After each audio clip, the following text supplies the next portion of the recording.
Hello everyone, this is Astrid with Kanen Coffee, and I've got this Nuova Simonelli Musica Espresso machine here. It's a heat exchanger. Just came in with a cold boiler, and I found that it needed a new heating element. So here's the old one. You can see a little bit of damage there on it.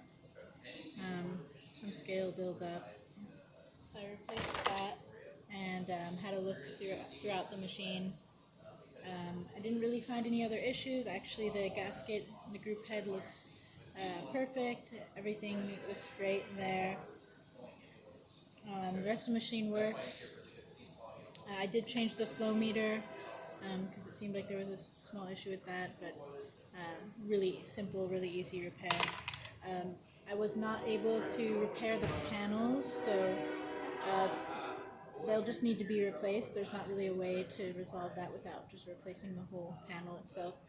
But I just added a little bit of tape here and added a little tape on the inside too. So I'm just going to, since this machine didn't come with a portafilter, I'm just going to show you that it's working. You can see it's getting hot now. So the machine is completely heated up. I would recommend programming the doses.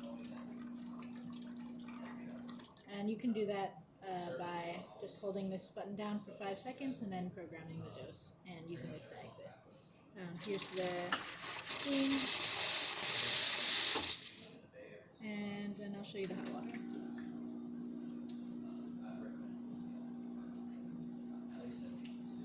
Takes a minute. Oh, the machine is filling up that boiler again. There we go. So there's the hot water, steam, and the brewing. So if you like this video, please subscribe to the channel and hit the like button. Thanks for watching.